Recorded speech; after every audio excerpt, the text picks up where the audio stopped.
And so you grew up in Virginia Beach, right? What did you know about Grey Sherwood or the Witch of Pungo growing up? So, I mean, growing up, I'd heard a few stories. Obviously, I knew about witch duck. I was familiar with the name Grey Sherwood and sort of her cultural impact. I was not deeply aware of all of the variety of stories that people had told about her. But I was aware enough of how important she was to the region when it comes to the folk culture that we have. How would you describe her just off the top, but just being like, who is Grey Sherwood? So the real Gray Sherwood will never know who she was. There's no way to know. The only way we can look into the past is through documents that survive, and they don't tell us anything about who she looks like or what she looked like, how she behaved, what sort of things she might have said. And so really the Gray Sherwood is the one that the area has created through our legends, through our folk tales, through the various cultural events. And so if you actually look at how we have remembered her, she's been different things to different times. And so, she changes with the time to reflect the way we want to sort of think about our past and think about who we are. Yeah, so talking about that, who were some of the people early on and throughout history who were telling her story? I think you were saying that obviously this happens around the late 1600s, early 1700s. 1706 is when the ducking happens. Yeah, who are the people picking this up? So it's obvious that people have been telling stories about her pretty much ever since the event happened.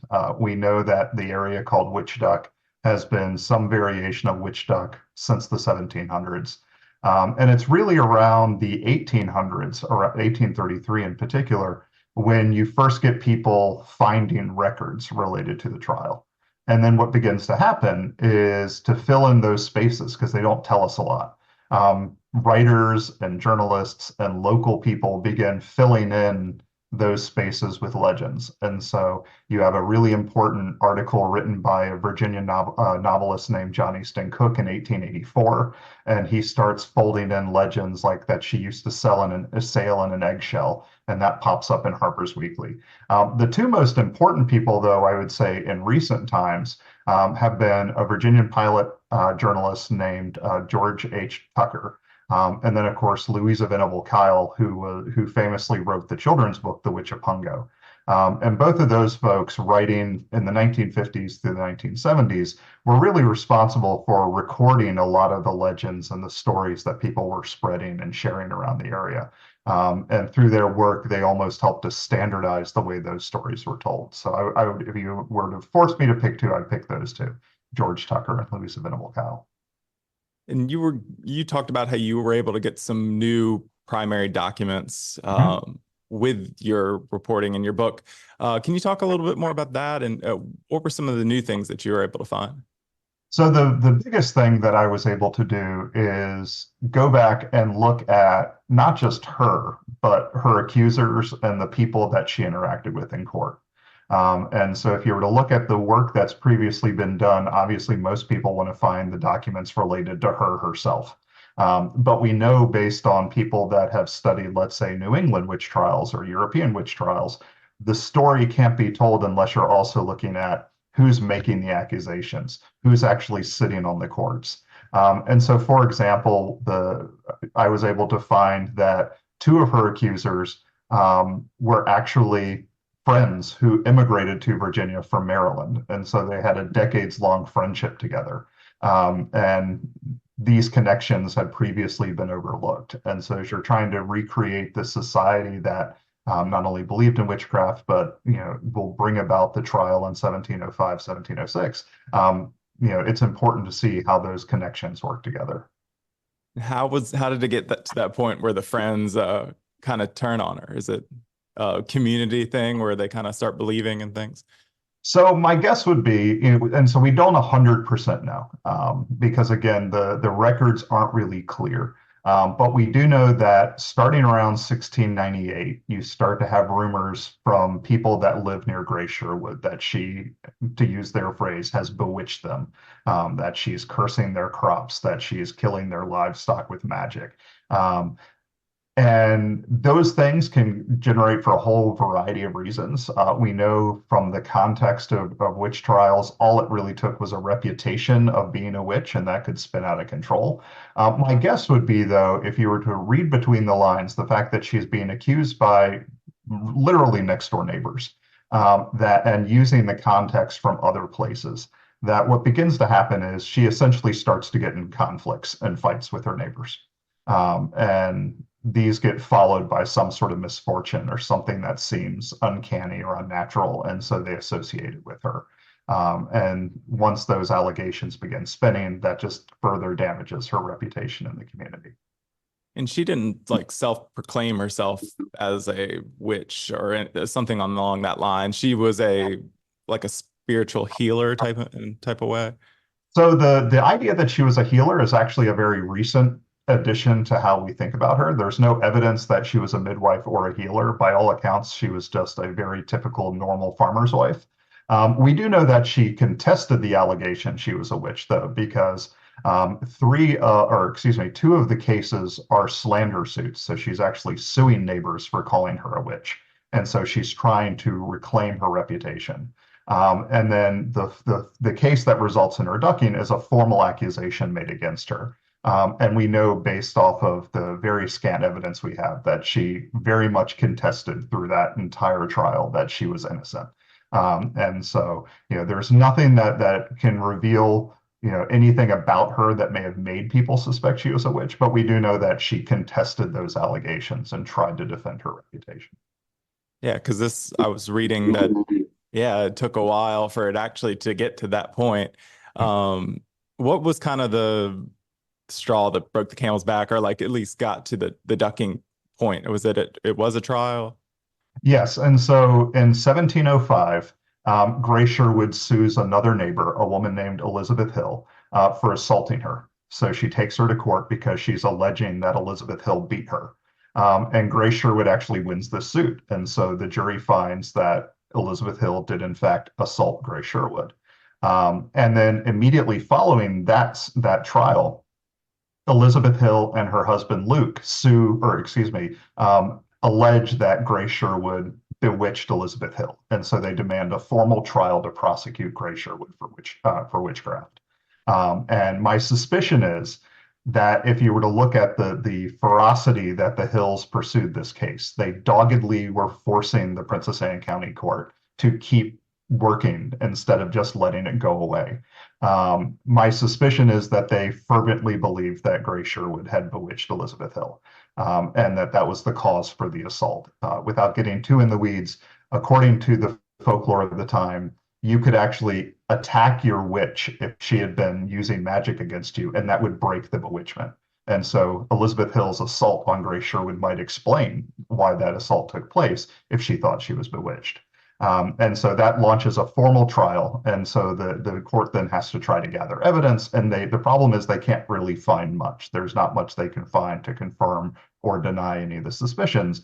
And so after lingering and torturing themselves to try to figure out what to do next, they ultimately decide to use a ducking. Interesting. And then this is all like about what, a decade after the Salem witch trials. What kind of was the difference? Obviously, we know that, it was very religious. The Puritans in New England led to some of that. What was kind of the difference between here and there when it comes to accusing people of being a witch? So what's interesting is it's obvious that Virginians, just like New Englanders, believed people could be witches. It's just the main difference between the two is that Virginia's government was very hesitant to prosecute witchcraft cases. And this is going to be really different from the New England trials, where you had governors who were fervently believing that witches were in their community and were determined to root them out and get rid of them. In the case of Virginia, they pursued a little more cautiously. And so that prevented them from, essentially jumping feet first into going after suspected witches. And you can even see this in the case of Gra Sherwood, which, as you mentioned, happens well after Salem. We know that when the Salem witch trials end, one of the things that becomes very obvious to everybody, and they write books about it, and it spreads very widely, is that they use dubious evidence to convict witches. They didn't have clear, concise, and convincing evidence. And so Virginia obviously would have been a little hesitant to indulge in suspect evidence, which is why I think they proceeded so slowly, so haltingly. If you look, it takes several months before they finally get the ball rolling, and most of it's because Luke and Elizabeth Hill are there prodding the courts to get it to move along. Interesting. And just, yeah, just a little bit more.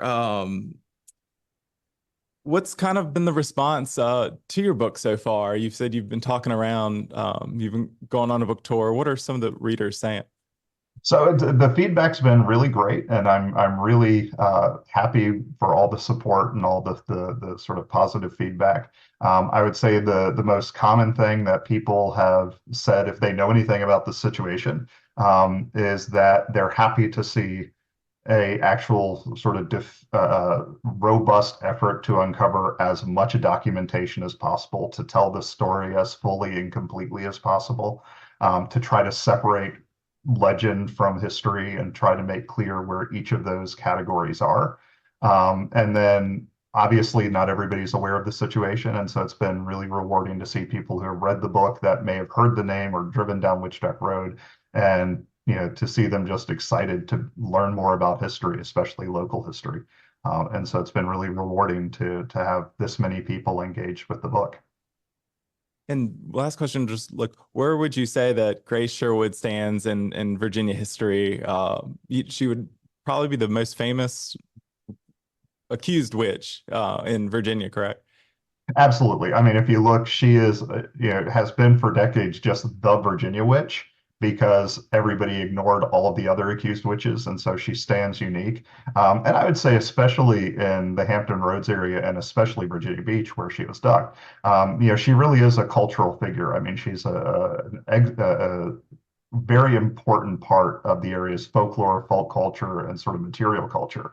If you just look at all the various ways, the community has told her story, reenacted her story, drawn, sketched, quilted her story, built statues commemorating her ducking. It's a rich resonance with the area that I think will mean that story continues to be told and continues to be essential to the area.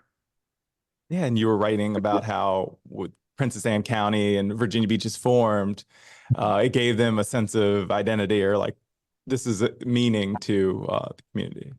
Right. And if you look, the reason why certain cultural figures and historical figures continue to resonate is because they give that sense of identity. And so she's something unique to this area, and she's a story unique to this area. And so because of that, she's always been seen as a very important part of the area's history and a very important part of the area's story.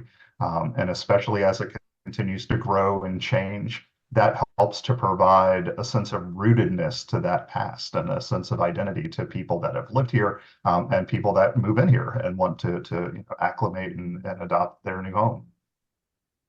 Awesome. And where can people find your book?